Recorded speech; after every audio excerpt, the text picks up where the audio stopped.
What made a small island in the Atlantic Ocean, once the edge of the world, become one of the most influential nations in human history?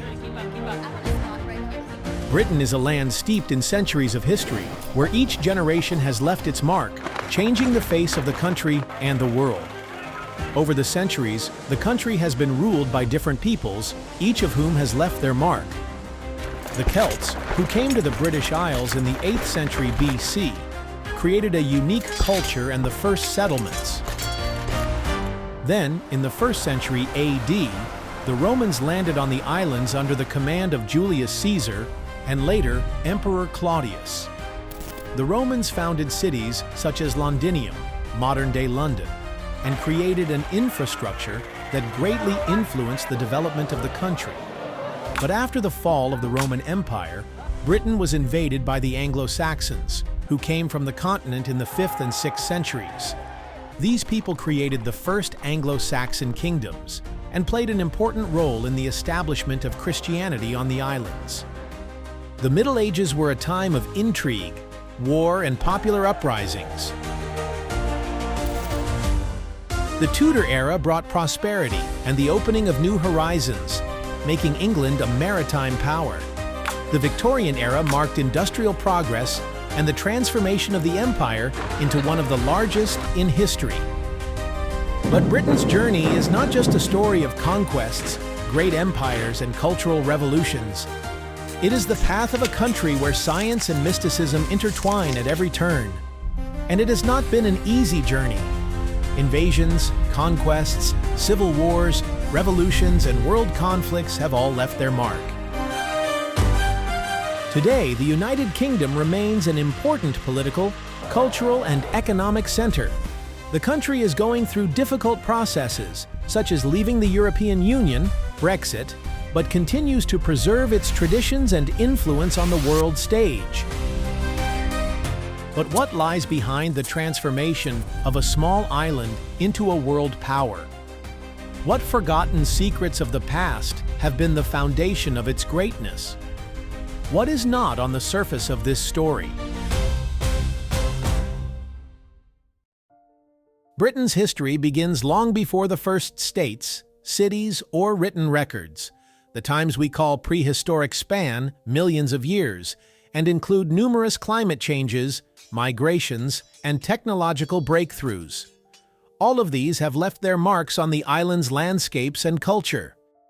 The earliest traces of humans in Britain date back to around 800,000 years ago. In Norfolk, archaeologists have discovered stone tools belonging to Homo antecessor, one of the earliest species of humans. These people lived in the harsh conditions of the Ice Age, using primitive tools to hunt and process food.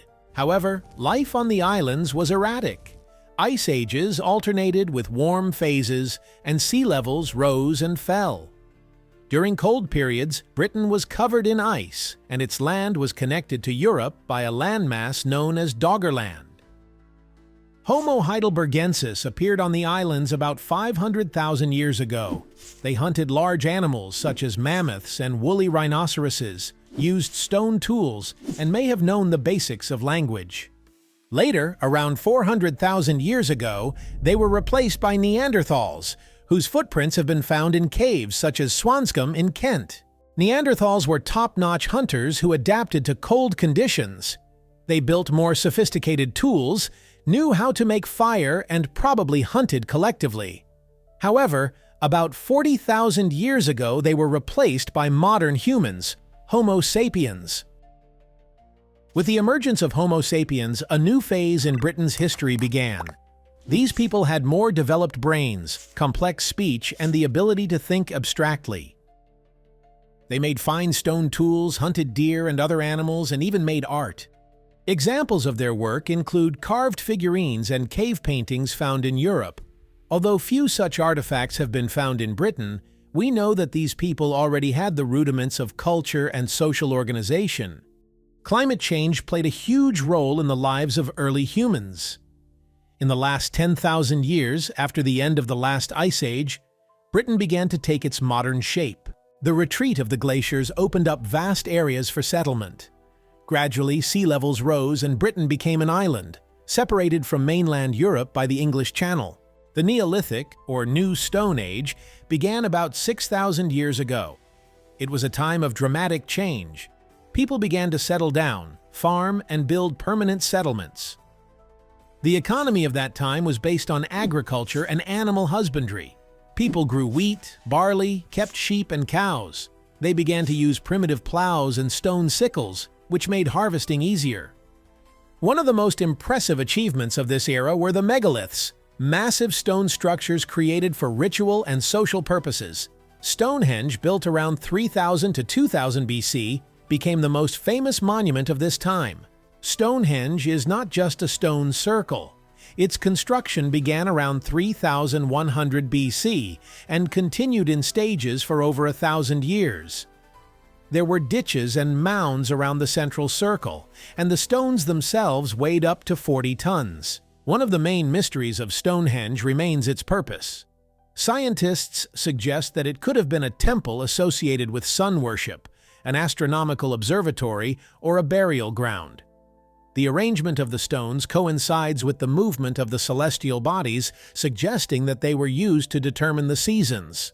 In addition to Stonehenge, there are many other Neolithic monuments in Britain, such as Avebury and Scale Brow in Scotland. These structures attest to the high level of community organization and interaction of the time. By the beginning of the Bronze Age, around 2500 BC, Britain had experienced a new technological breakthrough. People began using the metal bronze, an alloy of copper and tin, to make tools and weapons. The Bronze Age was also a time of trade. Britain was rich in tin, which was exported to other parts of Europe. In return, the islands received jewelry, cloth, and other goods. Archaeological evidence shows that the Bronze Age was a time of social change. More complex forms of organization emerged, probably associated with the emergence of the first chiefs or elites. One striking example of this time is the burial of the leader of Amesbury, found near Stonehenge. This man was buried with a rich array of objects, including gold jewelry and copper tools. The Iron Age, which began around 800 BC, was a new era in the development of Britain. People learned to work iron, which made tools and weapons more affordable. It was during this period that Celtic tribes began to dominate the island. The Celts brought their culture, language, and beliefs to Britain.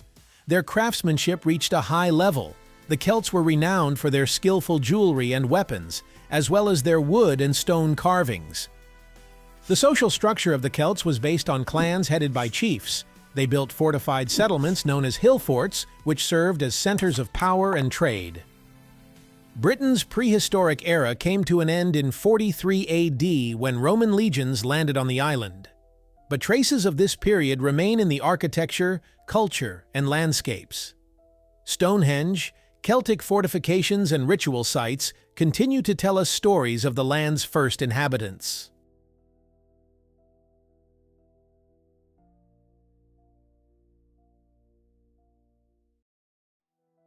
Caesar, eager to demonstrate Rome's power, brought an army to British shores, but encountered fierce resistance from the local Celtic tribes. His campaign was more of a reconnaissance campaign, and the Romans soon left the island. A year later, Caesar made a second attempt, this time more successful.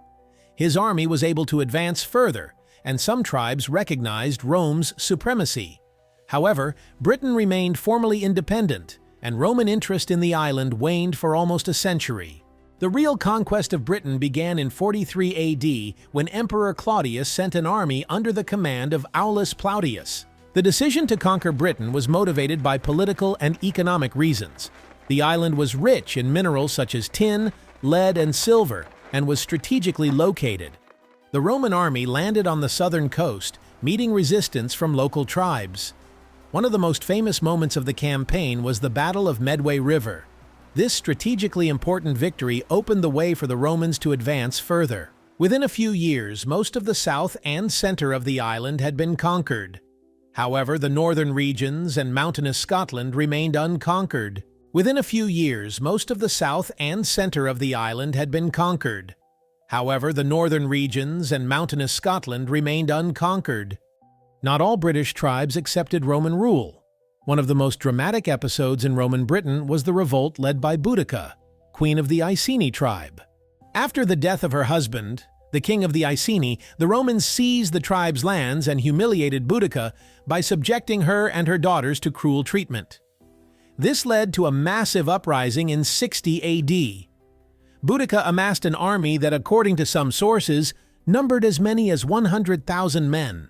The rebels destroyed major Roman cities, including Camulodunum, Londinium, and Verulamium. Historians describe gruesome scenes of destruction and murder.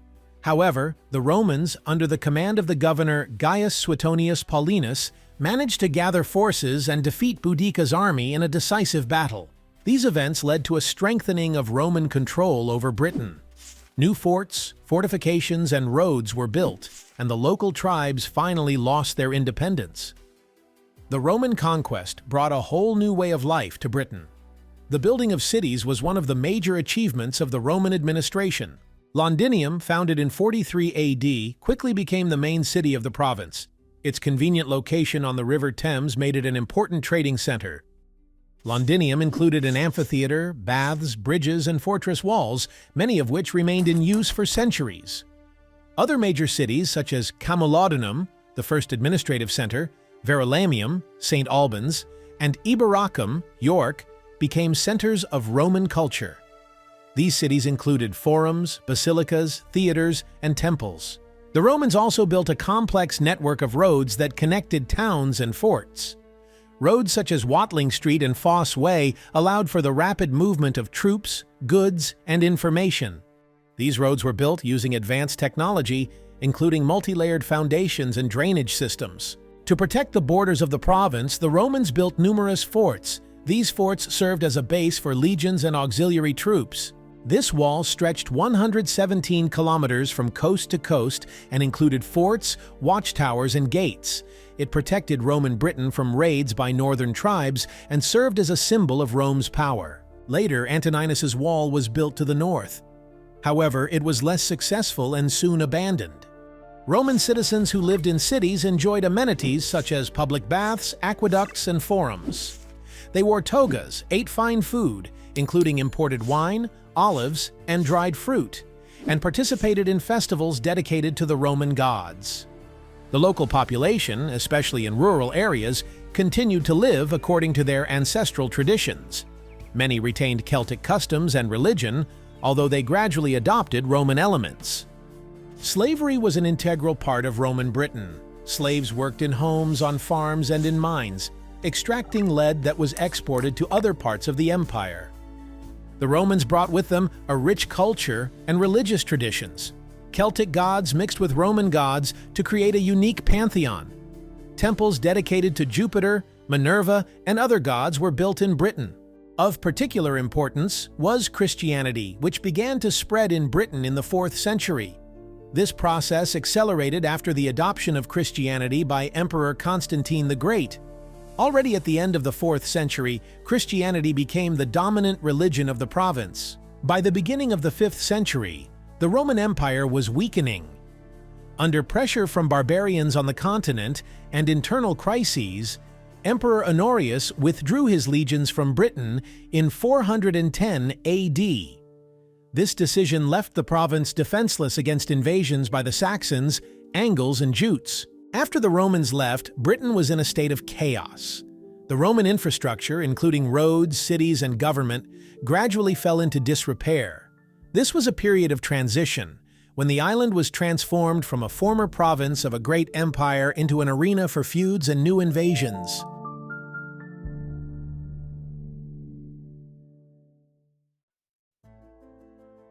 With the departure of the Roman armies, the local Britons, descendants of the Celts and Romans, found themselves defenseless against their enemies. The Picts and Scots from the north began to raid, destroying settlements and seizing land. In desperation, the Britons turned to Germanic tribes, including the Angles, Saxons, and Jutes, for help, inviting them as mercenaries. However, the mercenaries quickly realized the weakness of the Britons. Instead of protecting them, the Anglo-Saxons began to seize land for themselves. They drove the local population out of fertile areas and established their own settlements. The process was gradual, but by the end of the 5th century, the Anglo-Saxons had already gained a firm foothold in Britain. The key event of this period was the resistance of King Arthur, a legendary figure whose exploits are celebrated in numerous myths. Although Arthur's historical existence remains disputed, he became a symbol of the Britons' struggle against invasion. With the arrival of the Anglo-Saxons, Britain was divided into many small kingdoms. Gradually, the largest of them began to emerge. Wessex, West Saxons, the strongest kingdom, which later became the basis of United England. Mercia, a center of trade and diplomacy, with a rich culture and a powerful army. Northumbria, a northern kingdom famous for its monasteries and intellectual achievements. Kent was one of the first kingdoms to embrace Christianity. These kingdoms often engaged in conflicts over territory and influence. Internal wars weakened them, making them vulnerable to external threats such as the Vikings. Anglo-Saxon society was organized on the principle of clans. The main social unit was the tun, a fortified settlement where several families lived. Each settlement was ruled by an elder who was subordinate to the local king. The life of the Anglo-Saxons revolved around agriculture. People grew crops, raised livestock, and practiced crafts. Women did the housework, weaving and child-rearing, while men hunted and defended their settlement. The crafts of the Anglo-Saxons reached a high level. They created fine gold and silver jewelry, engraved weapons, and carved wooden objects. An example of their craftsmanship is a hoard from Sutton Hoo found in the 20th century.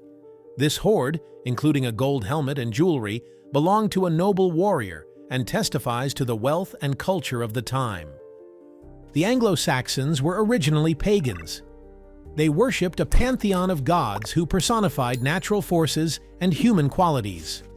Among them were Wotan, Odin, the god of wisdom and war; Tur, the god of justice; Thor, the protector of people associated with thunder and lightning. Religious rituals included sacrifices, festivals related to the cycles of nature, and worship of sacred groves and springs. However, from the 6th century, the process of Christianization of Britain began. In 597, Pope Gregory the Great sent the missionary Augustine to Kent. With the support of King Ethelbert, Augustine founded the first Christian church in Canterbury. Christianity spread rapidly across the island. The monasteries became centers of education, culture, and craftsmanship. They preserved the knowledge of the ancient world and created the first written monuments in Old English. In the late 8th century, Britain faced a new threat: the Vikings. These Scandinavian warriors arrived on the island, plundering monasteries and settlements. The attack on the monastery of Lindisfarne in 793 was the beginning of the Viking Age. The Vikings not only plundered, but also conquered land. They established their kingdom, known as Danelag, which covered much of eastern Britain. Jorvik, modern-day York, became the capital of their dominions. One of the most prominent rulers of the era, Alfred the Great, became a symbol of resistance to the Vikings. As King of Wessex, he defeated the invaders at the Battle of Edington in 878. Alfred introduced sweeping reforms. He strengthened defenses by building a network of burghs, fortified settlements, and created a navy. He also supported education, translated important texts into Old English, and reformed the laws. The Anglo-Saxons left a rich cultural heritage. Their language became the basis of modern English, and the epic poem Beowulf became a pearl of world literature. Monasteries such as Lindisfarne and Whitby became centers of scholarship. It was here that illuminated manuscripts such as the elaborately ornamented Lindisfarne Gospels were produced. The Anglo-Saxon era ended in 1066 when the Normans invaded Britain. At the Battle of Hastings, the last Anglo-Saxon king, Harold II, was killed, and England came under the rule of William the Conqueror. However, the legacy of the Anglo-Saxons continues to live on in the culture, language, and traditions of Britain. Their struggles, culture, and achievements have become an important part of the country's history.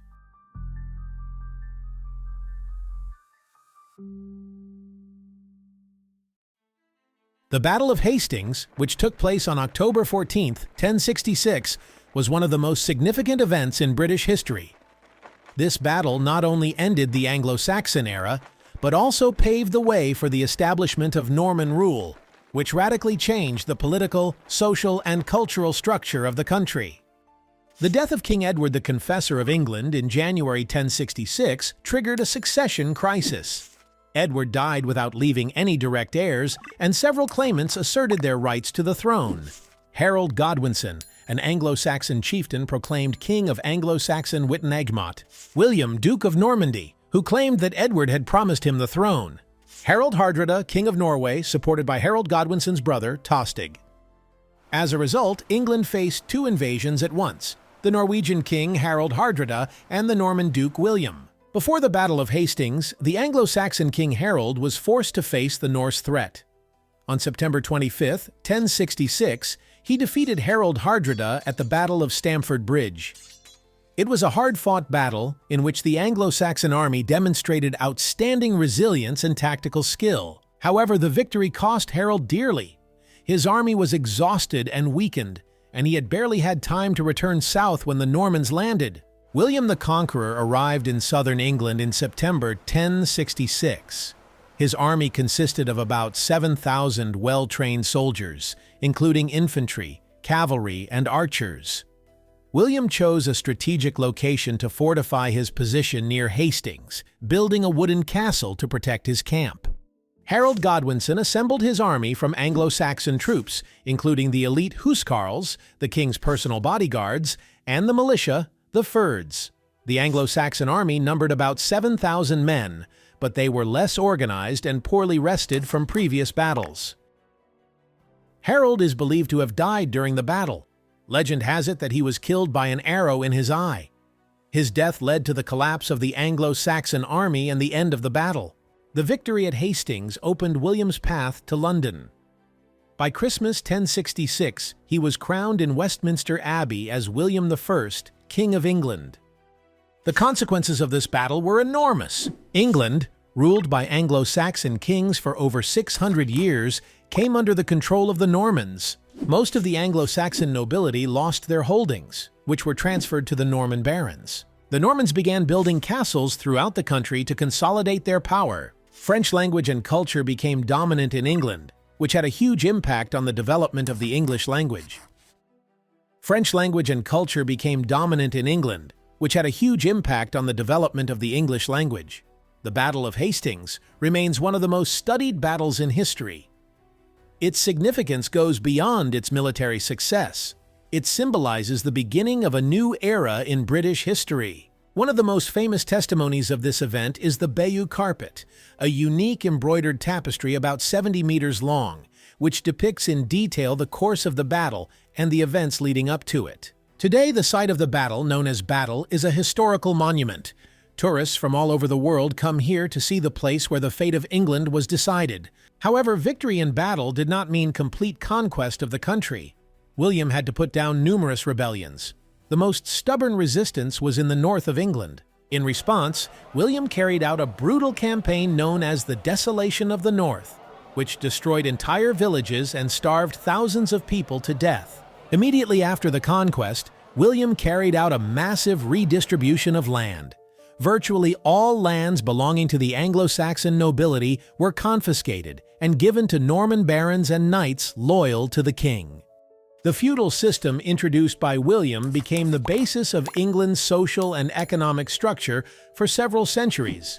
The king remained the supreme owner of all land, which he distributed among his vassals.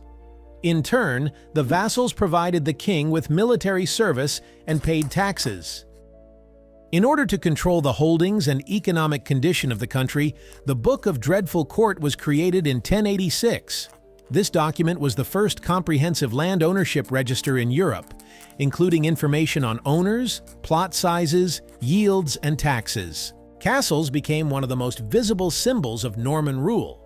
William and his descendants built hundreds of castles throughout England to control territory and defend against rebellions. Early castles, such as the Tower of London, were built of wood, but soon they began to build stone fortifications that were more durable. Castles served not only as military fortresses, but also as administrative centers where taxes were collected and court decisions were made. Each castle was a small city surrounded by walls. Inside were living quarters, armories, churches, and even markets. Castles played an important role in consolidating the king's power, as each feudal lord was obliged to keep a castle in readiness for the defense of the kingdom. The church in medieval England was not only a religious, but also a political force. William the Conqueror actively intervened in the affairs of the church, appointing his supporters to key positions. Many Anglo-Saxon bishops were deposed, and Norman clerics took their place. One of the most important changes was the construction of new cathedrals and monasteries in the Norman style. Cathedrals such as Canterbury, York, and Durham became not only religious centers, but also symbols of Norman cultural influence. However, the church did not always obey the king. The conflict between secular and ecclesiastical power reached its peak in the reign of Henry II, when Archbishop Thomas Becket was murdered in 1170. His death shocked the whole of Europe, and he was soon canonized, and Canterbury became a place of pilgrimage. The incident was the result of complex political intrigue, a power struggle between the monarch and the church, and personal conflicts between two strong personalities, King Henry II and the Archbishop of Canterbury. The assassination of Thomas Becket had lasting consequences for the history of England and for the relationship between church and monarchy. It symbolized the struggle for the independence of the church from secular power and the increasing influence of the papacy. In medieval England, the archbishop became a symbol of moral authority and courage, willing to give his life for his beliefs. In addition, the incident strengthened the church's position against the monarchs, whose attempts to control the spiritual life of society had been hampered after Becket's murder. The conflict was also a milestone in the development of the English legal system, which increasingly questioned the absolute power of kings and contributed to the gradual consolidation of the principles of the rule of law. The Great Charter of Liberties was created to address problems with the excessive power of the monarch. The Magna Carta, signed in 1215, was one of the most important documents in the history of Britain and the world. Its significance goes far beyond its time. It symbolized the limitation of the absolute power of monarchs and laid the foundation for the development of constitutional systems and human rights.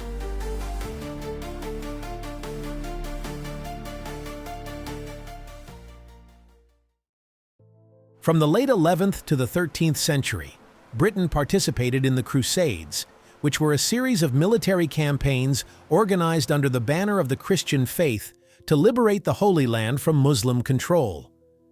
Britain, as one of the leading European powers of the time, played a significant role in these events. Kings, knights, and common men from the British Isles traveled to the east, leaving a mark on the history of the Crusades.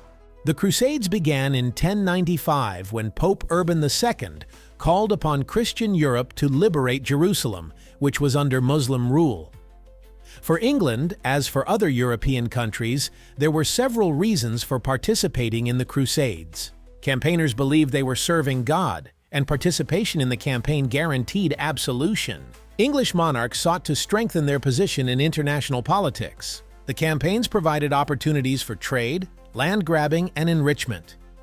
Although the First Crusade, 1096 to 1099, began before England was actively included in the crusading wars, individual English knights took part. They joined the armies of the Continental Crusaders, led by leaders such as Gottfried of Bouillon and Raymond IV of Toulouse. The English are believed to have played a role in the siege of Jerusalem in 1099, when the city was taken by the Crusaders and the Kingdom of Jerusalem was proclaimed. England's most significant contribution to the Crusades was its participation in the Third Crusade, 1189 to 1192, under Richard I, known as Richard the Lionheart. This campaign was organized in response to the capture of Jerusalem by the Muslim warlord Salah al-Din in 1187. The Third Crusade was a reaction to the capture of Jerusalem in 1187 by the Muslim Sultan Saladin. It attracted the attention of major European rulers, including Richard I, the Lion-Hearted, Philip II Augustus, and Frederick Barbarossa, who promised to liberate the holy sites. In 1187, Saladin, the Muslim Sultan of Egypt and Syria, captured Jerusalem, a major impetus for a new crusade. Richard the Lion-Hearted, Philip II, and Frederick I Barbarossa were the major leaders, giving the campaign great political weight. The armies of the Crusades first began their actions by besieging fortresses and port cities in Sicily and on the coast of the Holy Land. However, Frederick Barbarossa drowned in the River Self, and Philip II returned to Europe, leaving Richard the Lionheart alone. Richard the Lionheart won a decisive victory over Saladin's armies at the Battle of Arsuf, but Jerusalem was never taken. The crusade eventually ended with a truce between Richard the Lionheart and Saladin. Christians were free to visit the holy places, but Jerusalem remained under Muslim control. England's participation in the Crusades had a significant impact on the country. Campaigns distracted monarchs from domestic affairs, which weakened their power. This was particularly evident in the reign of Richard I, who spent most of his time outside England, leaving the country in the hands of the regents. Financing the campaigns required huge expenditures, which led to higher taxes and increased discontent among the population. The Crusades facilitated cultural exchange. The English brought from the East new knowledge, technology, goods, and ideas that enriched European culture. The Crusades were an important page in the history of England and the entire Christian world. The participation of the English, especially in the Third Crusade, demonstrated their military power and political influence. But it was not only the struggle for their faith that shook 15th century England. The struggle for power between two noble houses became one of the biggest military conflicts in the country.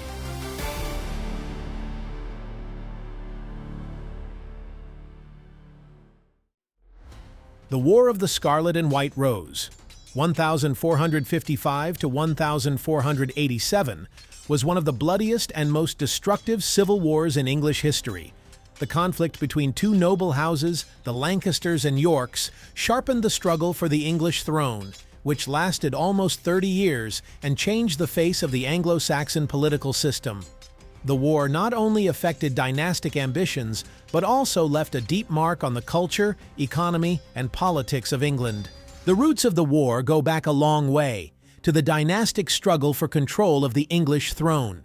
In the 15th century, the English throne was jeopardized by weakening dynastic control and political intrigue. The death of Edward III, 1377, left the throne in the hands of his minor grandson Richard II. Richard II's reign was tumultuous, and he faced rebellions, including the Heimer Rebellion of 1381. After Richard II's abdication in 1399, Henry IV of Lancaster ascended the throne. This event began the dynastic struggle between the houses of Lancaster and York. The Lancasters were direct male descendants of Edward III through his son John of Gaunt, and the Yorks through his son Richard, Earl of Conwy. This kinship by right of succession was the cause of tensions between the two houses. The deterioration of the English monarchy in the 15th century, when kings such as Henry VI suffered from weakness and mental illness, causing political instability, played an important role in the conflict. Henry VI, King of England from 1422, was a very incapable ruler who suffered from mental illness. This caused his power to become increasingly unstable. In 1455, Richard, Duke of York, led a rebellion against Henry, claiming that he was the rightful claimant to the throne. In the first major battle, the Battle of St. Albans, 1455, the Yorkist forces were victorious and Henry VI was captured. Despite the victory, however, Richard was unable to seize the throne and was forced to make a peace treaty. In 1460, after Henry VI regained power, Richard laid claim to the throne, causing a new outbreak of violence. The Battle of Northampton, 1460, again brought victory to the Yorkists, and Henry VI was recaptured. In 1461, after the brutal Battle of Tewkesbury, in which Henry II's son died, the Lancaster dynasty virtually ceased to exist. After the Battle of Tewkesbury, Edward IV, York, ascended the throne. His reign symbolized the victory of the House of York, and for several years the monarchy was secured to that house.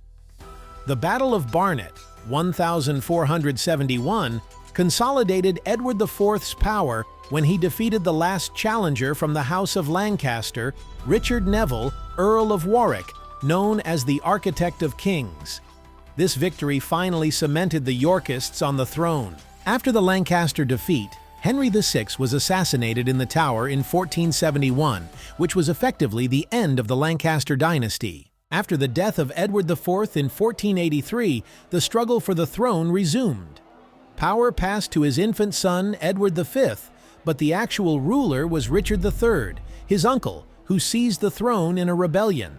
The Battle of Bosworth, 1485, was the decisive battle between Richard III's army and Henry Tudor of the House of Lancaster, and was the climax of the war. Henry Tudor defeated Richard III, who was killed in the battle, and became king as Henry VII. From this point on, the Tudor dynasty came to power, uniting the two feuding houses through the marriage union of Henry VII and Elizabeth of York.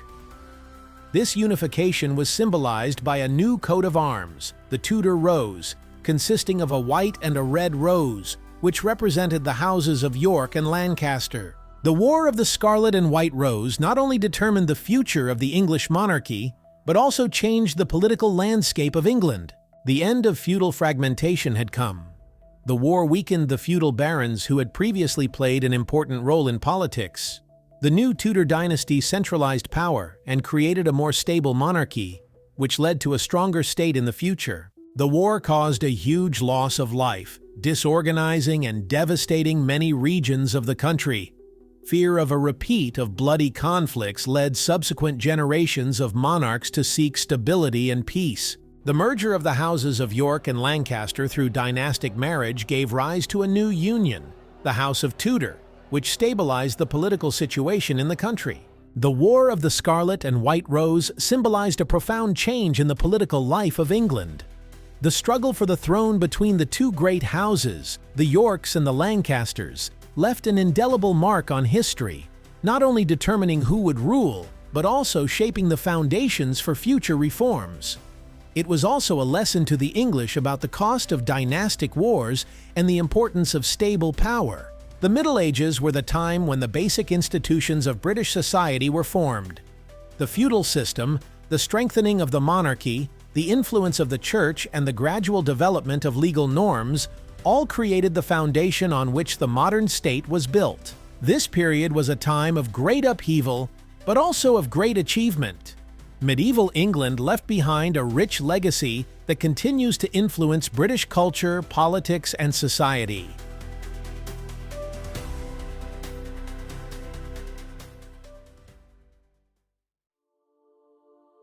On June 28, 1491, a boy is born in Greenwich to King Henry VII and Elizabeth of York, to be named Henry VIII. As a child, Henry was intelligent, energetic, and talented, with an interest in music, hunting, sports, and learning. However, he did not ascend to the throne immediately. After the death of his older brother, Arthur, Henry became crown prince. Henry inherited the throne in 1509 at the age of 17, after the death of his father. On the surface, his reign began as a happy and successful one. He was young, charismatic, and many hoped he would become a great ruler. The first years of his reign, despite outward successes, became a time of instability and power struggles within the royal court itself. One of the first and most momentous events in Henry VIII's life was his marriage to Catherine of Aragon, the widow of his older brother Arthur. This alliance was political, and the marriage to Catherine secured England's alliance with Spain, which was important for fighting France and other adversaries. However, years later, Henry began to become disillusioned with his marriage as he could not get a male heir from Catherine. The theological and political crisis caused by the need to ensure succession to the throne caused Henry to look for ways to dissolve his marriage to Catherine. In 1527, the king asked the Pope to annul the marriage. However, the Pope, Clement VII, refused, fearing interference from Spain, a Catholic country with powerful influence. This refusal was the decisive factor that led to the largest religious split in English history. In 1534, when Henry VIII did not receive permission from Rome to divorce, he made a radical decision. He founded the Anglican Church, separating it from the Roman Catholic Church and declaring himself head of this new church. This step was supported by Parliament and the general public, who saw in it an opportunity to strengthen national power and independence. The divorce from Catherine was officially recognized, and Henry VIII married Anne Boleyn in 1533, with whom he hoped to have an heir. Henry VIII was known for his many marriages as well as the tragic events surrounding his personal life. Of his 6 marriages, 2 ended in divorce, 2 ended in the execution of his wives, and the other 2 marriages were less dramatic.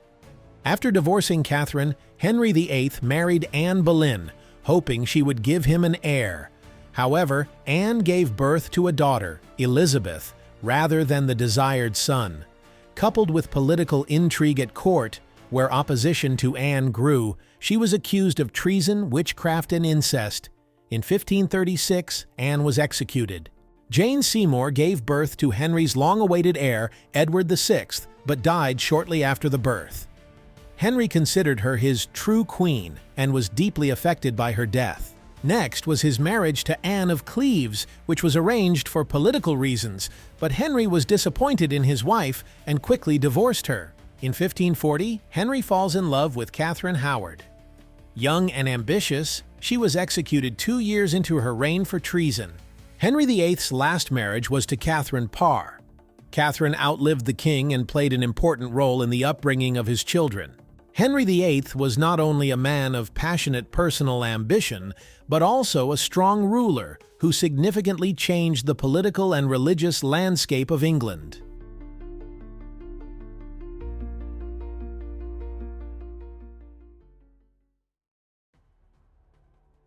He led the Reformation and created the Anglican Church. The separation from the Roman Catholic Church and the establishment of the Church of England is one of Henry's greatest achievements. This move was not only due to personal and family problems, but also because he wanted to strengthen royal power and remove the influence of the Pope. Henry VIII assumed the title of head of the Church in England and placed church affairs under the control of the monarchy. Henry VIII implemented a number of economic reforms, including the confiscation of Catholic church lands. This allowed him not only to increase royal revenues, but also to increase his political power by securing the loyalty of the new landowners to whom he transferred the confiscated lands. Henry VIII strengthened central authority, increased the role of the royal council and parliament in governing the country, and improved the judicial system. Henry VIII died on January 28, 1547, at the age of 55. His reign was a time of revolutionary change in England's religion, culture, and politics. He left the country more powerful and independent, but also fragmented and filled with internal strife. The establishment of the Anglican Church and the consolidation of royal power were Henry's major achievements. His Reformation eventually led to the long-term division of Christian Europe into Catholics and Protestants. Henry VIII became a symbol of royalty and authoritarian rule. His personal tragedies, numerous marriages, and executions became part of the mythology surrounding his figure. His successors, including Edward VI, Margaret Tudor, and Elizabeth I, continued the development of his reforms and firmly established the Protestant movement in England.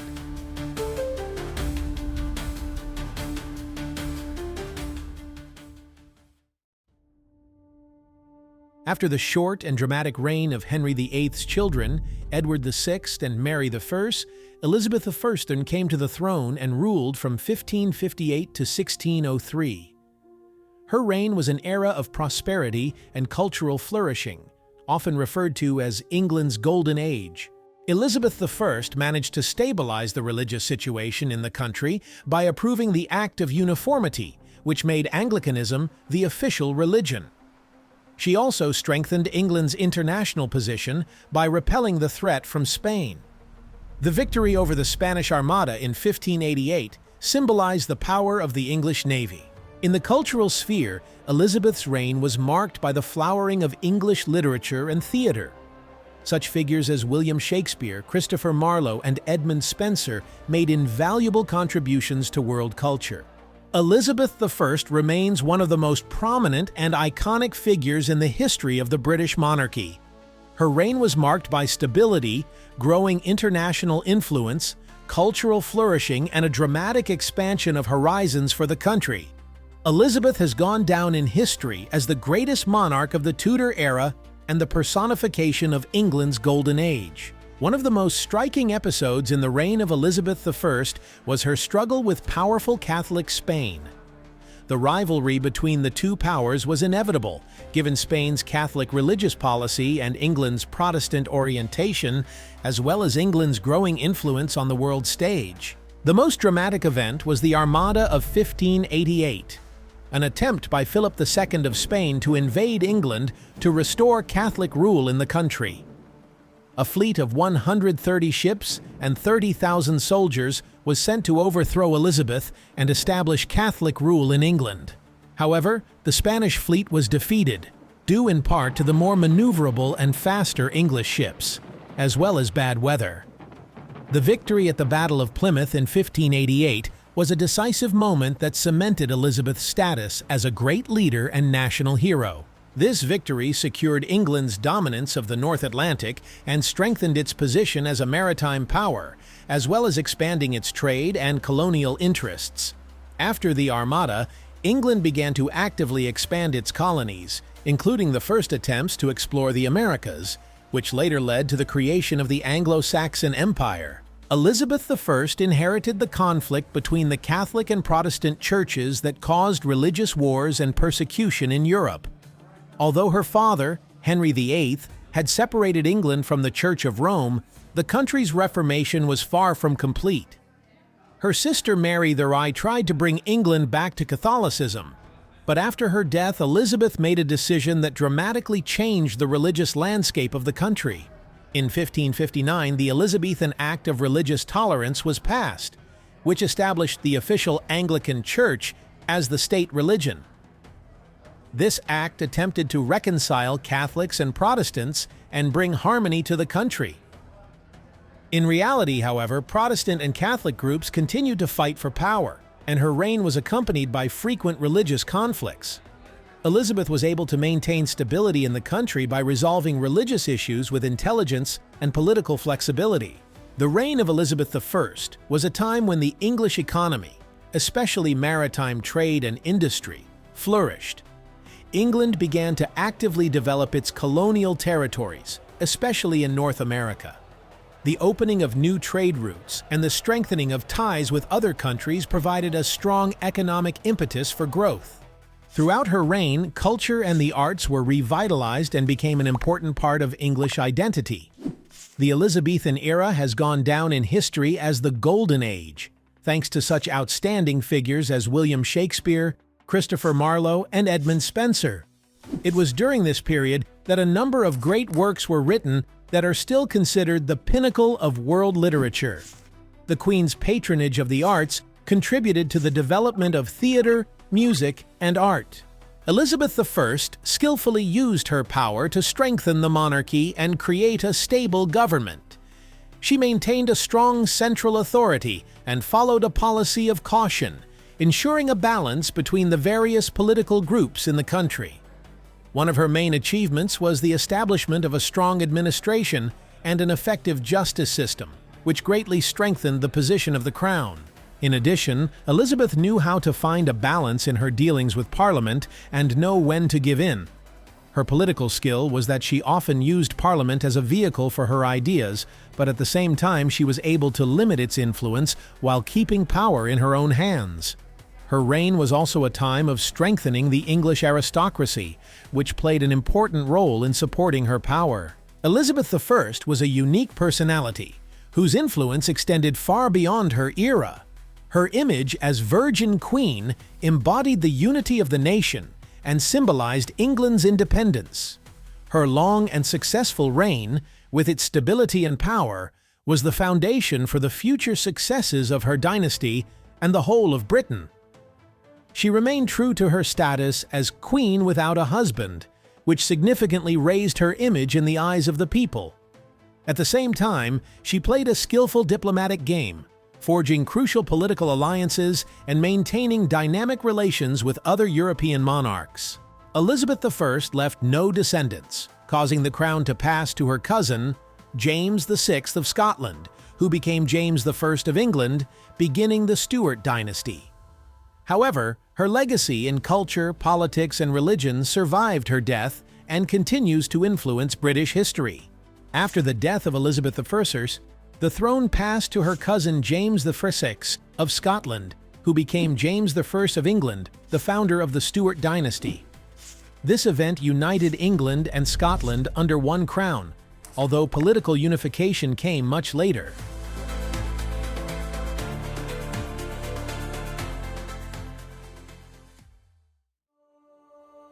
James VI, King of Scotland, after the death of his cousin Elizabeth I, who left no descendants, became King of England as James I in 1603.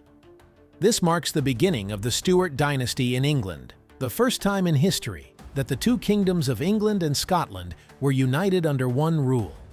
The reign of James I was an important milestone in British history, as it marked the end of the Tudor dynasty and the beginning of a new phase in the political development of the islands. James thus sought a strong monarchy and unity in the country, which led to his conflicts with Parliament. He was an advocate of absolutism and believed in the divine right of kings, which displeased parliamentarians who demanded more control over royal power. However, the reign of James I was also a time of development in English literature and culture, especially with the emergence of famous authors such as William Shakespeare, whose works were recognized during this period. James I was the Tudor successor, but his reign was marred by significant religious and political crises. James I was a Protestant, but he tried to set a moderate course to balance Catholics and Protestants in his royal policies. This led to the beginning of long conflicts with Parliament, which was more in favor of Protestant values. His son, Charles I, who became king in 1625, continued the policy of absolutism. This caused growing discontent with Parliament, which eventually led to the English Civil War from 1642 to 1651. The war was the result of conflicts between the royal government, which supported absolutism, and Parliament, which sought to limit its powers. After a severe conflict, Charles I was defeated and executed in 1649, ending the monarchy in England for several years. England was declared a republic under Oliver Cromwell, and the Stuarts were temporarily removed from power.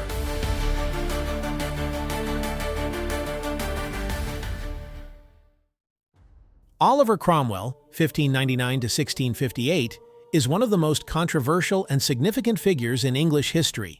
His life and career reflect the complexity of the political and religious processes that led to fundamental changes in 17th-century Britain.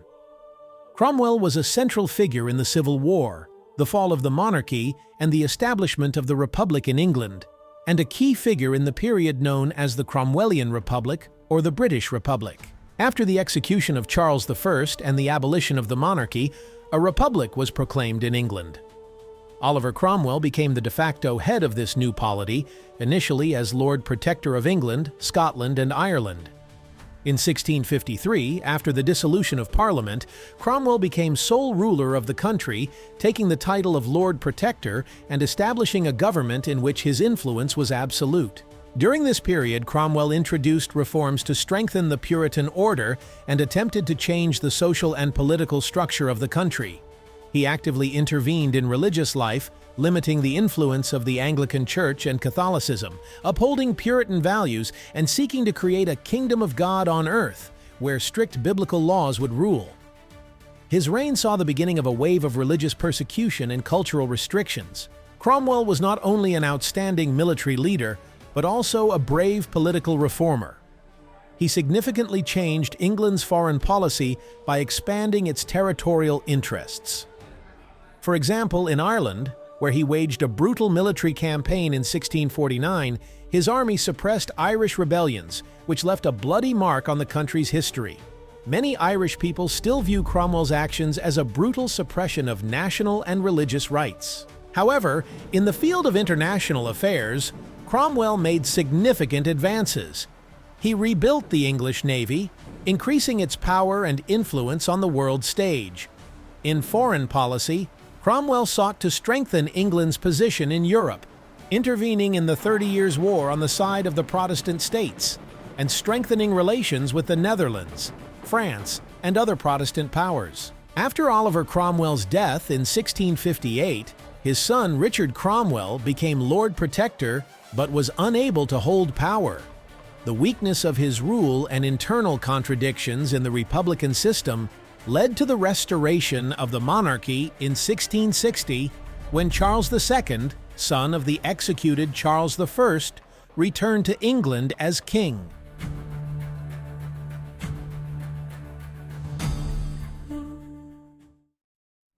Charles II was known for his tolerance and love of the arts, and his reign was a time of economic and cultural recovery despite political and religious controversies. He ruled the country amidst growing conflicts between Protestants and Catholics, as well as turbulent relations with Parliament. James II, son of Charles II, became king in 1685. His reign proved highly unstable due to his open commitment to Catholicism and his attempt to reclaim the Catholic faith as the state religion. This caused misgivings among the Protestant population and the aristocracy. In 1688, the Glorious Revolution occurred when James II was deposed from the throne and replaced by his daughter, Mary II, and her husband, William III of Orange, who came to England with an army and forced James II to flee into exile. The revolution led to the Bill of Rights in 1689, which limited the monarchy and established parliamentary control. This was effectively the end of the Stuart dynasty in England. The Glorious Revolution, 1688, and the adoption of the Bill of Rights, 1689, were key events in the history of England, which not only changed the political picture of the country, but also had a significant impact on the development of democracy in the world. These events allowed England to avoid a bloody civil war and finally establish the principles of limited monarchy, which became the basis of the British Constitution and influenced the creation of similar documents in other countries. The Glorious Revolution was not just a military coup, but a turning point in the history of England, when the principle was established that the power of the monarch was limited by law and the rights of the people were protected. The events of 1688 marked the end of the Stuart dynasty, the establishment of parliamentary power, and the beginning of the reign of William III and Mary II, who became monarchs under a constitutional monarchy. Charles II, son of the executed Charles I, restored the monarchy in 1660 after a period of republican rule, but his reign did not bring stability. When Charles II died in 1685, his brother James II ascended the throne. James II, a Catholic, was determined to consolidate royal power, which caused controversy with the Anglican majority and Parliament. James II's reign was a time of growing discontent as the king sought to restore Catholicism as the official religion of England and expand the monarch's power at the expense of Parliament. In response to these actions, Protestant leaders began looking for a way to remove James II from power. In 1688, a group of English aristocrats known as the Glorious Parliament offered an invitation to the Protestant Prince William of Orange, husband of Mary, daughter of James II, to lead a rebellion against the king. William, aware of the growing protest against James, agreed, and in November 1688 landed in England with an army. James II, unsupported by the army and seeing his power crumbling, fled into exile in France. Since there were no bloody battles and the transition of power took place without significant casualties, the event became known as the Glorious Revolution. After James II abdicated and William and Mary ascended the throne, the English demanded that they sign a document that would limit the monarchy and guarantee the rights of Parliament and the people. This document became known as the Bill of Rights. The Bill of Rights was a crucial step towards establishing a constitutional monarchy in England. It guaranteed several key rights and freedoms that became the foundation for future democracies in Britain and elsewhere. The Glorious Revolution and the adoption of the Bill of Rights became the basis for establishing the principle of the primacy of law and the right of the people over royalty. These events arguably marked a turning point in the development of democracy and the rule of law in the world. Although William III and Mary II became monarchs, their rule was not absolute but limited to parliamentary action. This was an important step towards strengthening the parliamentary system in Britain, which later became the basis for the political system of many democracies. The Glorious Revolution also influenced the development of political theories. It showed that the power of the monarch could be limited by popular choice and institutions such as Parliament. The ideas arising from this process were reflected in political teachings such as liberalism and constitutionalism, which later influenced the formation of legislative systems in other countries, including the United States and France. The Bill of Rights, in turn, was one of the first examples of how the rights of citizens and limitations on the power of the monarch could be recorded in legal form. This document had a significant influence on the development of the British Constitution and was later used as a model for other constitutions around the world. The Glorious Revolution and the Bill of Rights was a milestone in English history when the principle that royal power is not absolute and cannot be above the law was finally articulated. This event changed the political landscape of Britain forever, setting the foundations for the development of parliamentarism and the protection of citizens' rights. The impact of these events is still felt today, both in British history and in the wider context of global political development. Another document whose influence continues today is the 1706 Treaty of Union, a historic as well as current legal document in the form of an international treaty that finally agreed on July 22, 1706, the details of the union of the Kingdom of England and the Kingdom of Scotland into the new Kingdom of Great Britain, which later formed the basis of the 1707 Act of Union, ratified by the parliaments of the two countries. In February 1707, the treaty was approved by the English Parliament and went into effect on May 1st. After the overthrow of James II, the Stuarts continued to claim the British throne. Claims to power remained with James II's descendants, leading to several rebellions, the most famous of which was the Jacobite Rebellion of 1715 and 1745, when James II's descendants attempted to restore the Stuarts to the throne, but failed. The Jacobite Rebellion of 1745 was raised in Scotland by a young pretender, Charles Edward Stuart, in the hope of seizing the throne of Great Britain, which was ruled by King George II. The young pretender's father, James III, the Old Pretender, granted his son the status of Prince Regent in late 1743 to fully represent the dynasty. The Stuarts attempted to return to the British throne at a time when the main forces of the British Army were engaged in the War of the Austrian Succession. It was the penultimate, another would be made during the 7 Years' War, serious attempt by the exiled House of Stuart to regain the throne from Britain. The rebellion was also marked by the last major general battle in history, on the island of Great Britain, the Battle of Culloden, which took place in 1746. The rebellion ended with the defeat of the Jacobites. The last of the Stuarts, Charles Edward Stuart, also known as Prince Charlie, was defeated at the Battle of Culloden in 1746. From that time on, the Stuarts had no further claim to the British throne, and the Stuart dynasty effectively ceased to exist in Great Britain. The Tudor and Stuart periods were not only a time of political crises, but also of cultural and scientific flourishing. This period saw the emergence of such outstanding scientists as Isaac Newton, whose work laid the foundation for modern physics. Literature and the arts continued the flourishing that had begun under Elizabeth I. Theater, music, and painting played an important role in public life, and London became a center of cultural and economic prosperity. One of the events that turned the whole course of British history was the Industrial Revolution.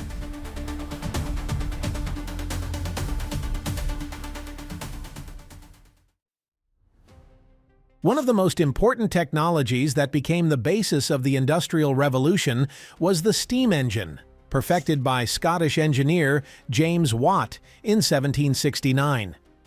Although the steam engine as a principle had been known since ancient Rome, its application in industry was only made possible by the achievements of Watt, who greatly improved its efficiency.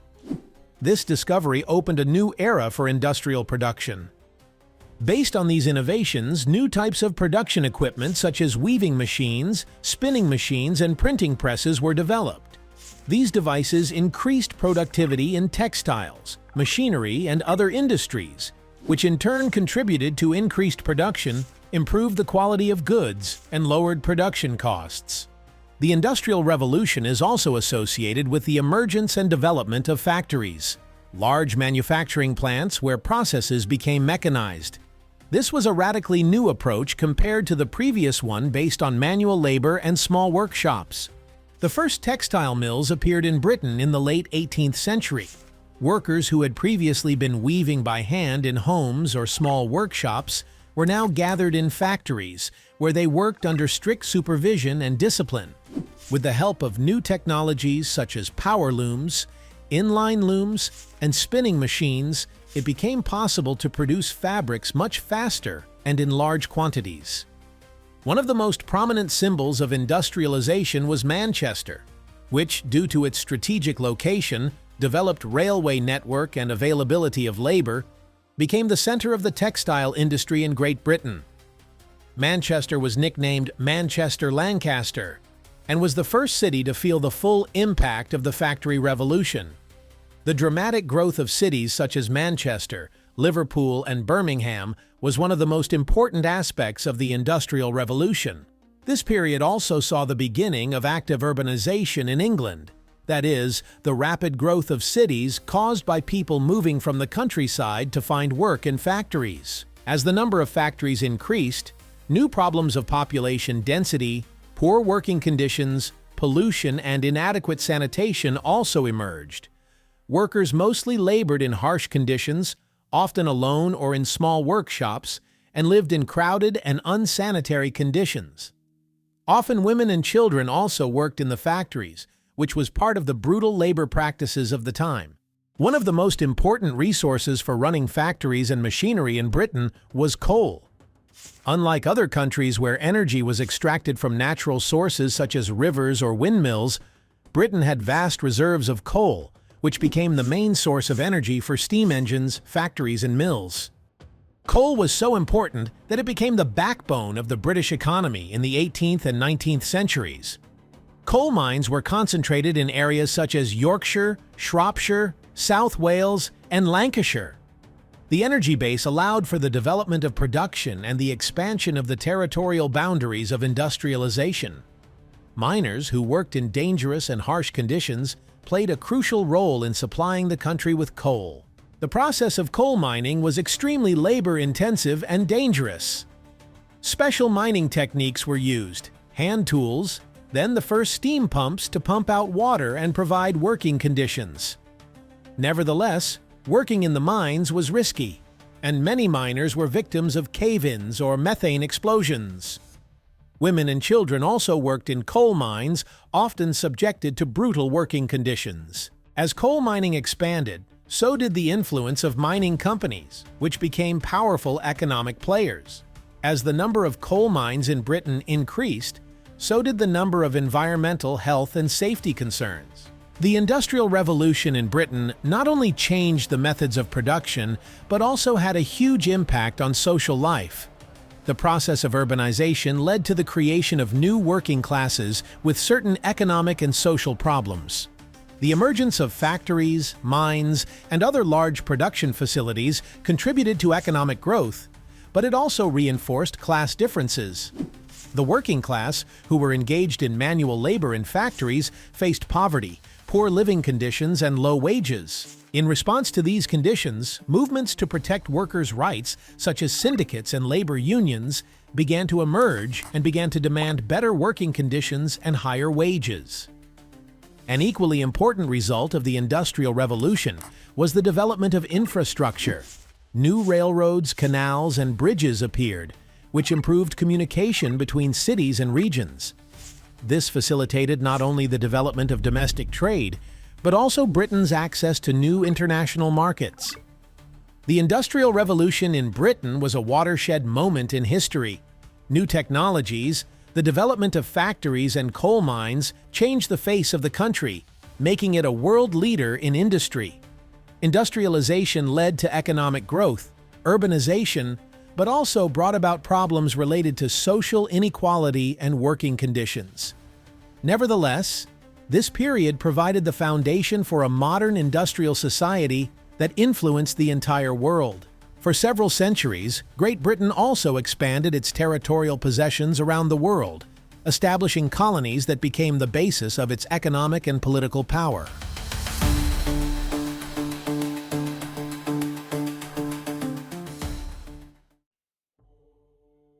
The beginning of the colonization of the British Empire dates back to the age of great discovery in the late 15th and early 16th centuries, when English navigators began to seek out new trade routes and lands.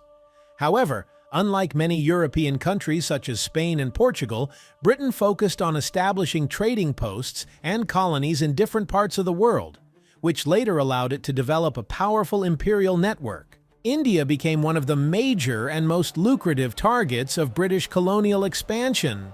In the early 17th century, Britain established its trading post in India through the British East India Company, which at first focused solely on trade and then gradually began to expand its influence and control over larger territories. In the 19th century, during a period of new imperialist expansion, Britain greatly increased its holdings in Africa.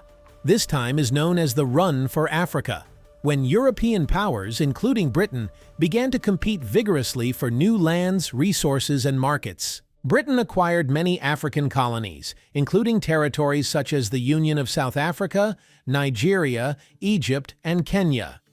These lands provided Britain with essential natural resources such as gold, diamonds, and oil, as well as the labor of the local population, often used under conditions of brutal exploitation. Trade played a central role in the establishment and prosperity of the British Empire.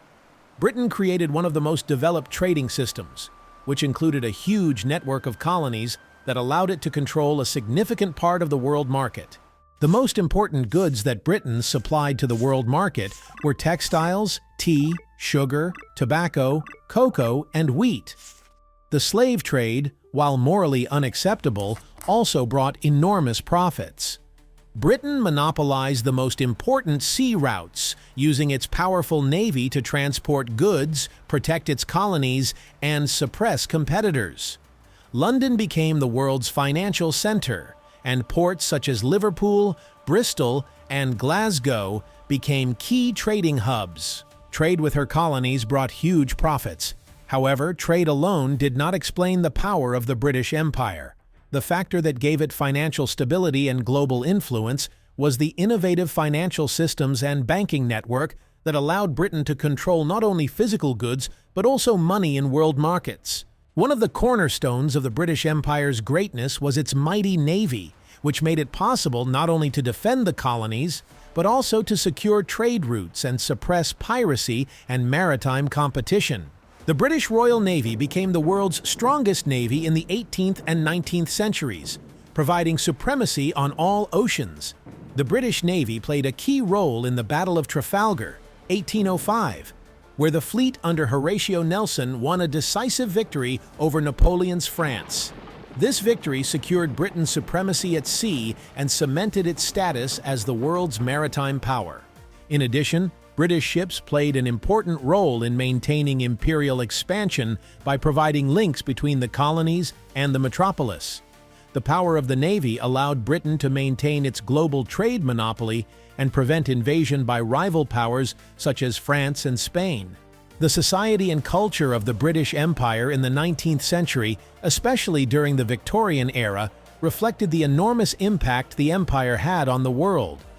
This period was a time of great change, from social reforms to cultural revolutions. Britain experienced both economic growth and social strife, which was reflected in art, literature, architecture, and social politics. The Victorian era was an era of strengthening old traditions, creating new ideals and social structures, and the beginning of significant urban growth. In the early 19th century, Britain was undergoing strong social change. The Industrial Revolution led to the rapid growth of cities and the creation of new classes, primarily the working class, who worked in factories and mines, and the middle class, whose representatives took positions in commerce, law, education, and other fields. This led to significant changes in the structure of society and required major reforms. The 1832 reforms were one of the first steps towards democratizing the British political system. Parliamentary reform expanded suffrage and made it fairer by increasing the number of voters among the bourgeoisie. This step proved important as part of improving political representation for new segments of the population, such as industrialists and merchants. Social reforms, such as the first labor laws, attempted to improve working conditions in factories and mines where workers, including women and children, toiled in appalling conditions. Laws limiting the working day began to take effect in response to numerous protests and demands for better working conditions. One of the landmark steps was the abolition of slavery in the British Empire in 1833. The Abolition Act ended slavery in the colonies, which was a significant moral achievement and an important step toward improving the legal system. With urban growth and industrialization, Britain faced growing social differences. The middle class grew significantly at the expense of industrialists, entrepreneurs, and educated professionals. At the same time, the working class faced harsh living and working conditions. The Victorian era covers the reign of Queen Victoria from 1837 to 1901. The Victorian era was a time when many values such as Puritanism, morality, and work ethic were widespread. These values played an important role in shaping the culture and social life of the time. Puritanism, which emphasized personal virtue, work ethic, moral purity, and modesty, became the foundation of Victorian morality. The family and the home were seen as the foundation of a stable society, and women were often called upon to remain in the role of keepers of domestic comfort. For men, on the other hand, diligence, duty, and responsibility were important. Modesty and restraint were essential components of Victorian society, and it was these ideals that became the basis for the cultural norms of the time. Society valued order, reverence, and respect for tradition. However, despite its outward austerity, the Victorian era was also a time when pseudoscience and moral paradoxes flourished. For example, while Puritanism blessed humility and obedience, at the other end of the spectrum, questions about the sexual revolution were developing, with a particularly vigorous debate about the morality of prostitution and sexual offenses. The Industrial Revolution led to the rapid growth of cities in Britain. Many people moving from rural areas in search of factory work contributed to the emergence of megacities such as London, Birmingham, Liverpool, and Manchester. This process of urbanization had a huge impact on society. Urban growth brought with it many social and economic problems. People moving to cities often found themselves in poor housing conditions, overcrowded and uninhabitable neighborhoods. Workers lived in cramped, dirty neighborhoods without proper sanitation, leading to the spread of epidemics such as cholera and typhoid fever. Working conditions in the factories also left much to be desired. The working day could last 12 to 16 hours, and wages were low. Despite laws limiting working hours and improving working conditions, reform was slow, and people continued to fight for their rights. One of the hallmarks of urban growth in Britain was the development of urban architecture. New factories, railroads, bridges, and numerous residential complexes were built. Gothic-style architecture, which symbolized moral rigor and stability, was particularly characteristic of this time. In the cultural sphere, the Victorian era was marked by the flourishing of literature, theater, and art. This period saw the emergence of writers such as Charles Dickens, George Eliot, Thomas Hardy, and Jane Austen, who not only reflected society but also criticized it, showing the injustice and misery of the working class. Victorian values and social reforms provided the foundation for Britain's future development. Although British society changed significantly in the years that followed, many principles, such as respect for work, family, and order, remained important throughout the 20th century. The growth of cities, in turn, initiated a long process of urbanization that continues to this day. The complexities of urbanization, such as problems with infrastructure and social protection, became an important part of the political debate in the following decades. Queen Victoria died on January 22, 1901, on the Isle of Wight. Her death marked the end of the Victorian era and the transition to the Edwardian era. Today, Victoria remains a symbol of stability, progress, and greatness of the British monarchy. Her reign laid the foundations for the modern world, making her one of the most important historical figures. The Victorian era left an indelible mark on British cultural and social life, continuing to influence social values, architecture, art, and literature.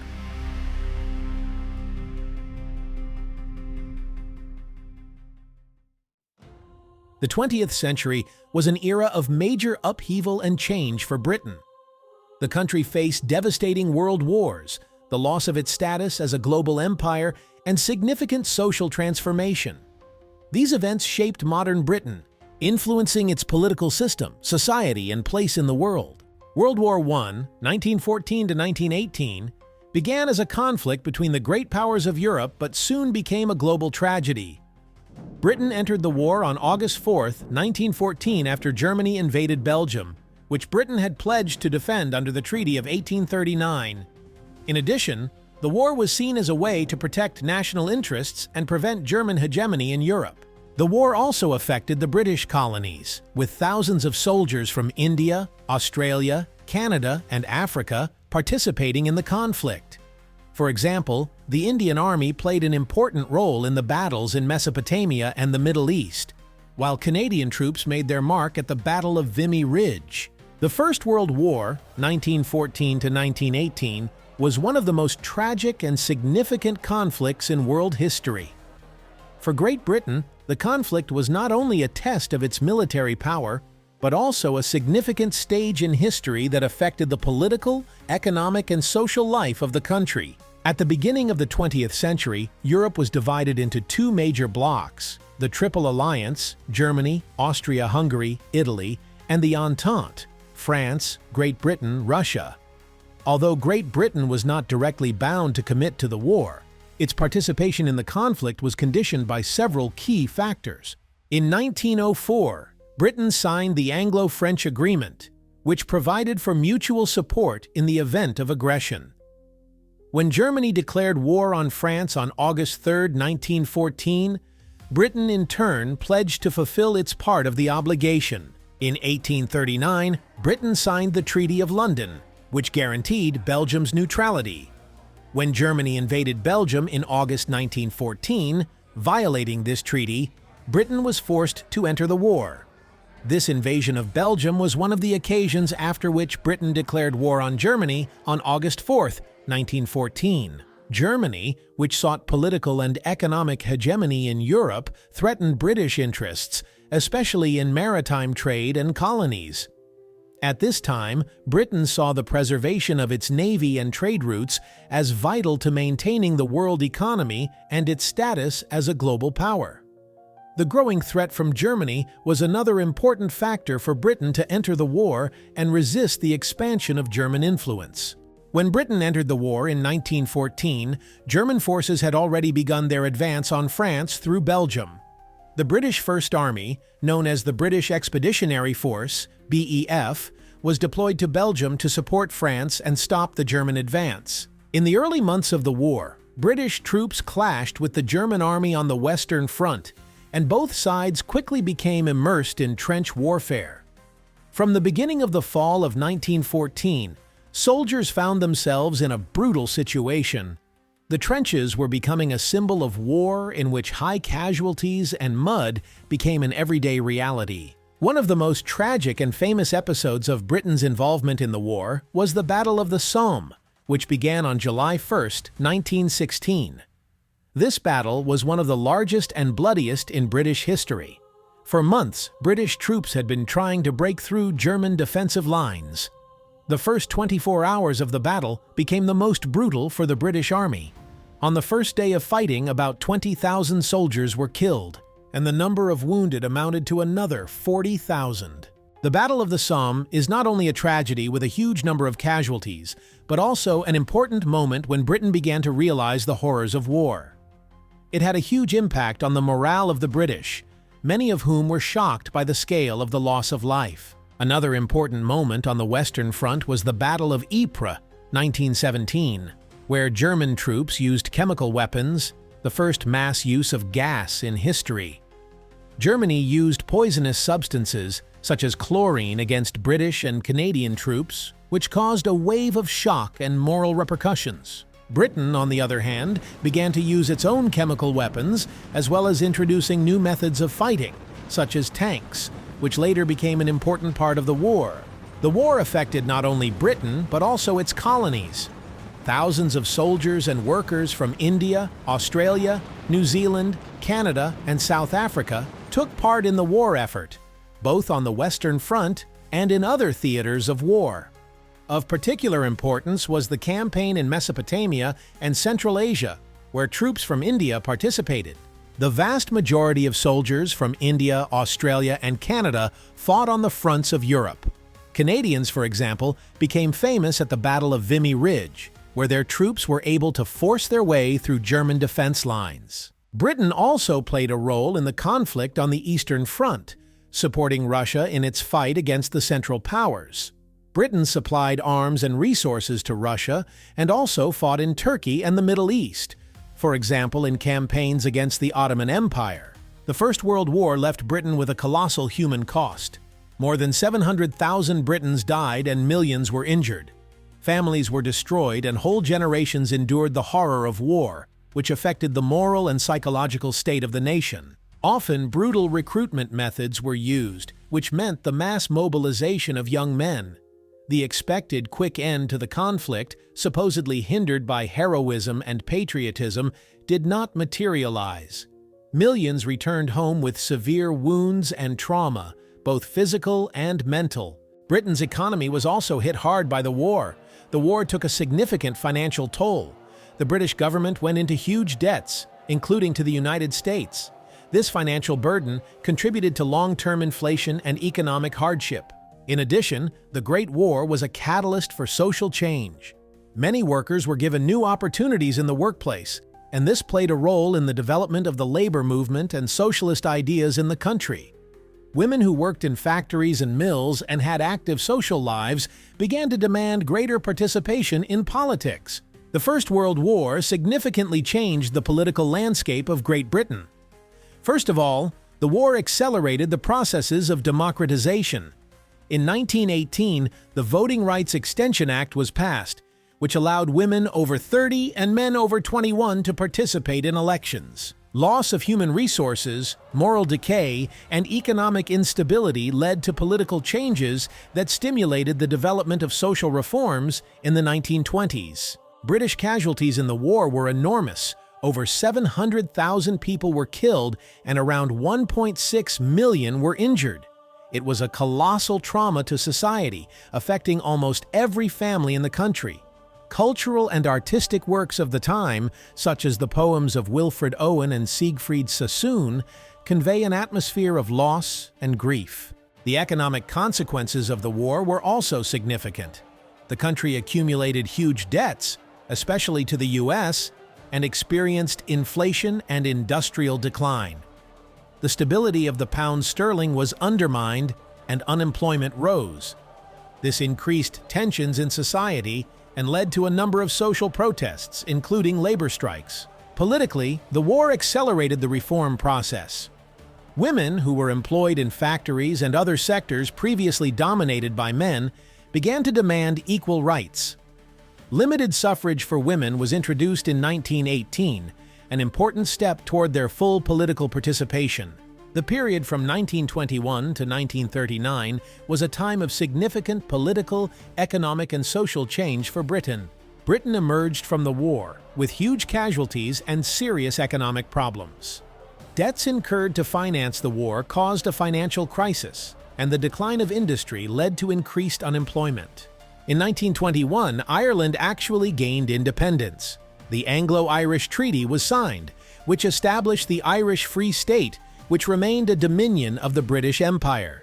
Northern Ireland remained part of the United Kingdom. During the same period, Britain maintained control of a vast empire, but nationalist movements in India, Egypt, and other colonies began to grow. The economic crisis caused by the decline of the coal industry peaked in 1926.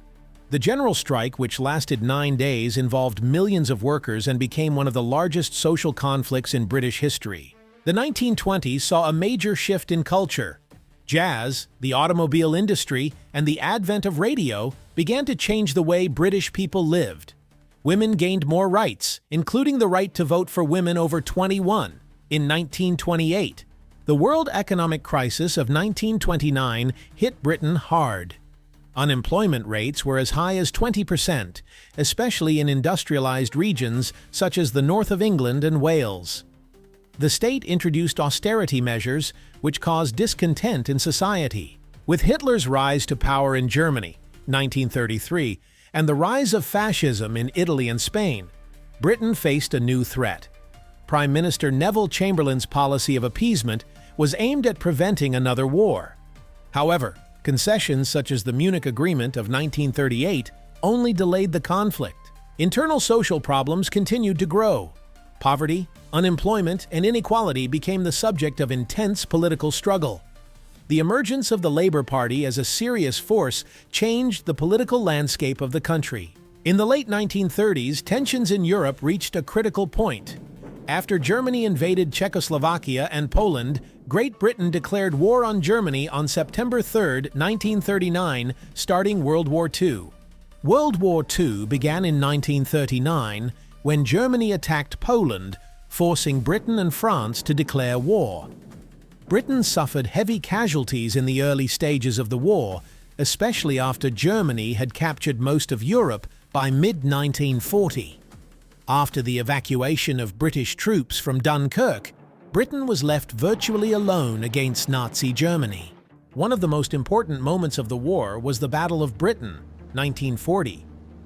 Germany tried to destroy the Royal Air Force and invade Britain, but through strategic defense and the use of new technology such as radar, the British were able to repel the Luftwaffe's attacks.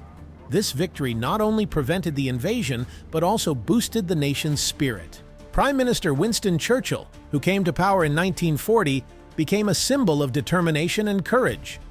His famous speeches inspired the nation to fight. "We will fight on the shores, we will fight in the fields and in the streets, we will never give up."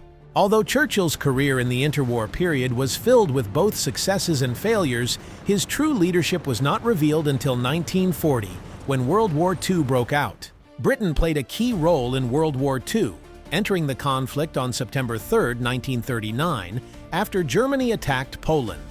Its involvement spanned multiple theaters of war and was one of the decisive factors in the Allied victory.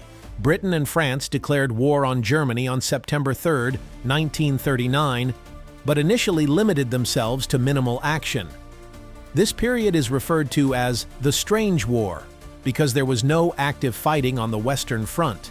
In May 1940, Germany launched a blitzkrieg in Western Europe.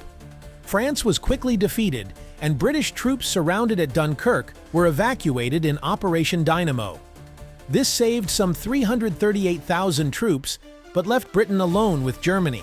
Germany attempted to gain air supremacy, but was defeated.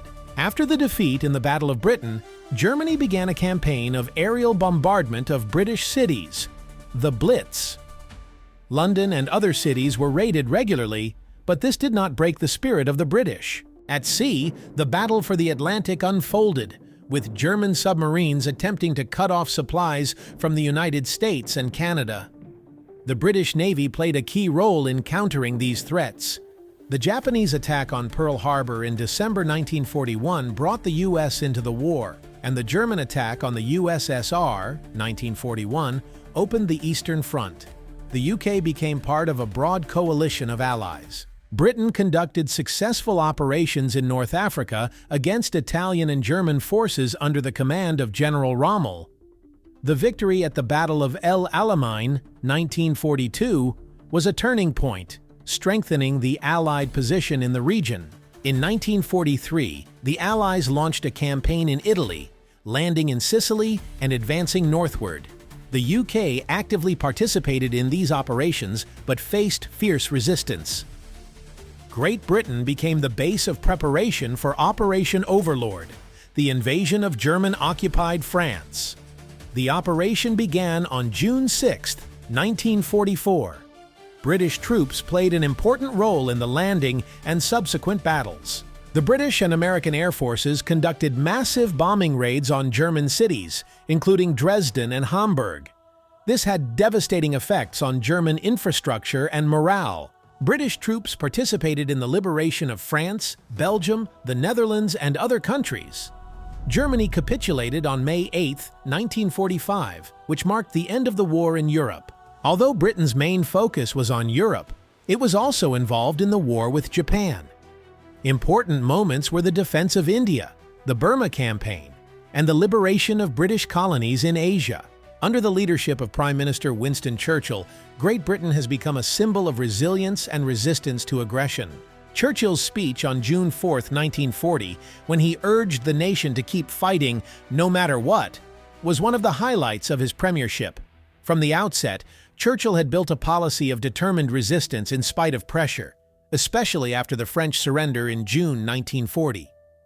He assumed leadership at the most critical moments of the war, and his diplomatic efforts led to the creation of crucial alliances, such as cooperation with the United States and the USSR. His relationship with U.S. President Franklin Roosevelt was the basis for further military cooperation, including the creation of the two countries' excellent cooperation in military production and intelligence. Churchill was also one of the initiators of the Allied landings in Normandy in 1944, which eventually led to the liberation of Europe from Nazi occupation. After the end of the war, Churchill returned to politics and was elected Prime Minister again in 1951. Despite difficulties and crises, he continued to play an important role in international affairs, maintaining a special relationship with the United States and influencing the post-war world order.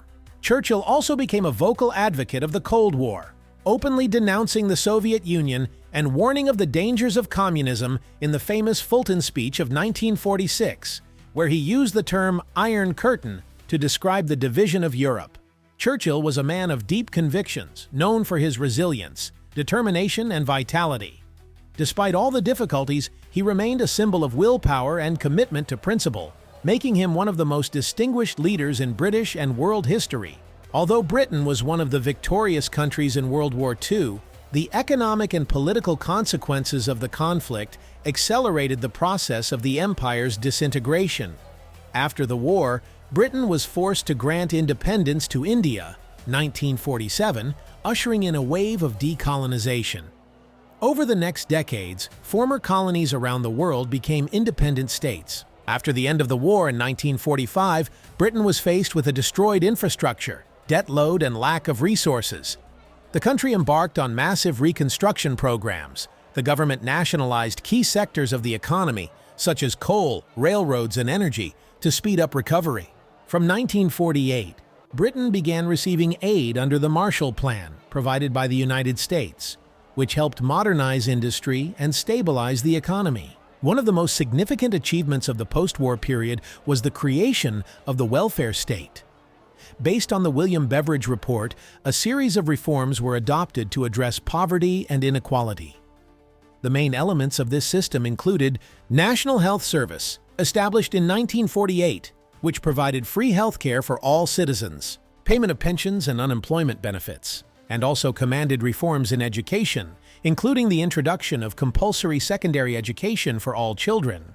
These measures have improved the quality of life for millions of people and have become the bedrock of modern British society. The post-war decades were a time of social and cultural change. The growth of the middle class, the increase in the number of working women, migration from the former colonies, and the rise of youth culture led to a change in the traditional image of British society. By the 1960s, Britain had entered an era of new values characterized by liberalization, tolerance, and cultural diversity. The 20th century was a time of profound change for Britain, from heavy losses in the world wars to the transformation of its society and governance. Although the country lost its status as a global empire, it managed to adapt to the new realities, becoming a leader in social reform and a founder of the welfare system, which remains an important part of its legacy.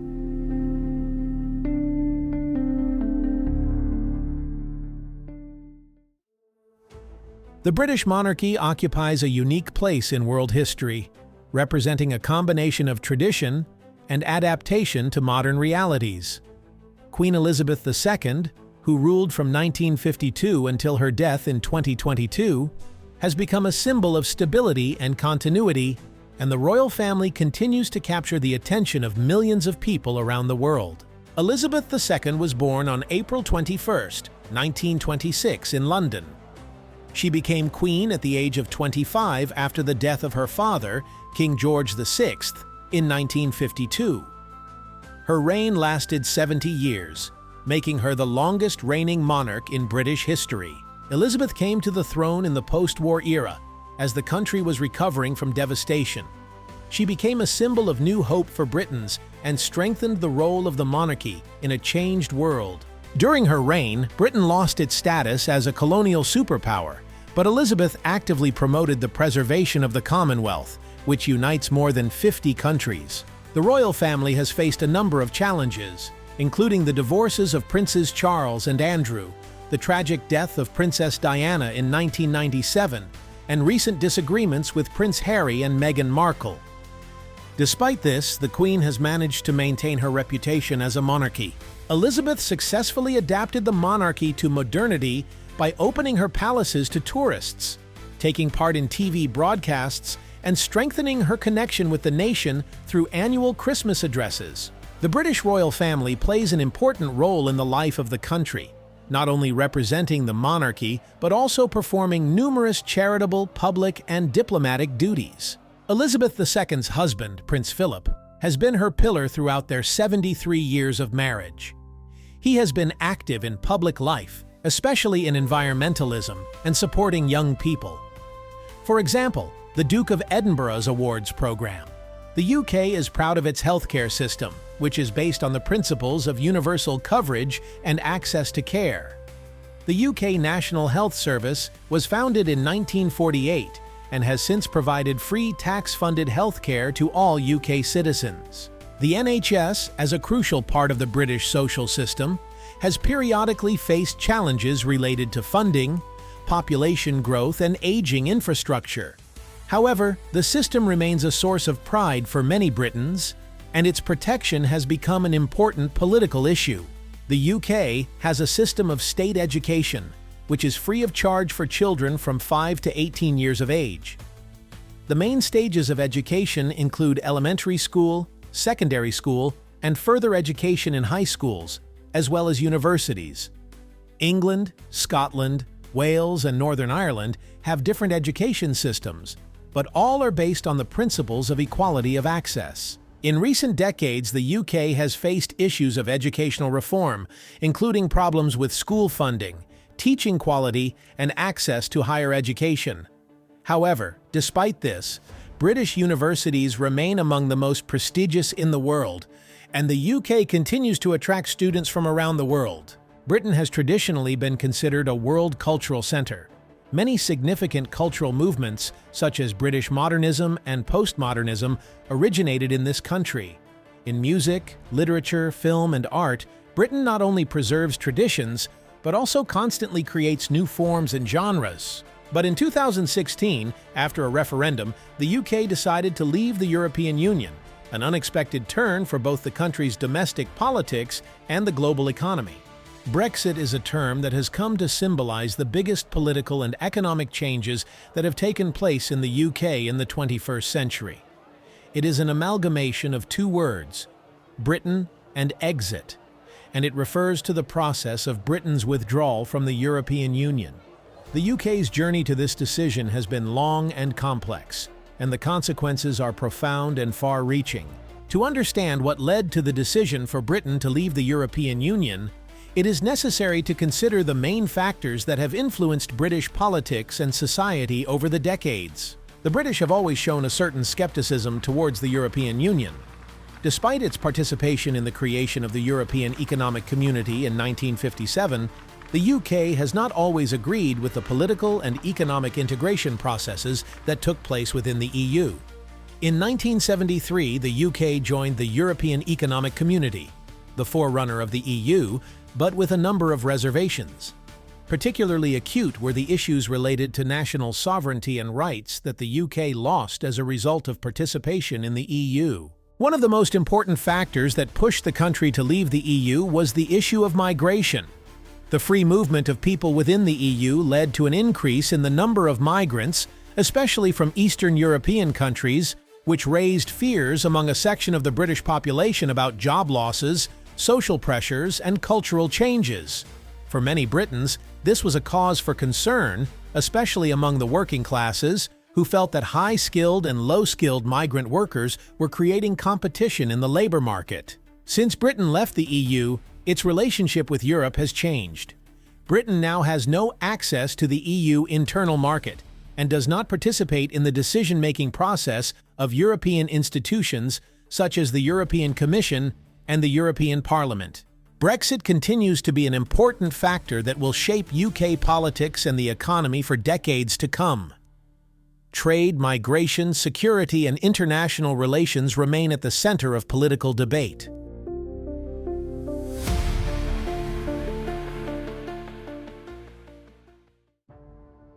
Britain has come a long and exciting way from a small island on the western edge of Europe to one of the world's most influential centers of politics, economics, and culture. The country has gone through many changes, from ancient times when its land was settled by the Celts and Romans to the formation of a powerful empire covering large parts of the world. Vikings, Normans, Anglo-Saxons, Tudors, and Stuarts. Each new reign has left its mark on the history of Great Britain, which, despite all challenges, has managed to maintain its unique identity. During the Industrial Revolution and the Victorian era, Britain became the world's superpower, with its empire covering almost a quarter of the globe. However, even in the 20th century, despite the loss of empire and the effects of the world wars, the country continued to be an important player on the world stage. In recent decades, despite economic and political challenges, including Brexit, the UK has continued to maintain its influence on the global stage. Today, the UK is not only a center of finance and cultural events, but also a country where centuries of tradition intertwined with progress and innovation still live on. Both modern society and the future of the UK remain in constant transformation, and its role in the world will continue to evolve in line with changes in global politics, economics, and technology. What do you think the future holds for Britain? Will it continue its influence as a cultural and political center, or will it face new challenges that will change its course? Perhaps a new era is on the horizon, and Britain will once again find itself at the crossroads of world events, ready to make its mark on history. Britain's influence on world history cannot be overestimated. Many great changes, scientific discoveries, and cultural achievements have come from this country, and its legacy continues to influence all of humanity. From language to art, politics to technology, Britain has left an indelible mark, and that mark will be felt long into the future.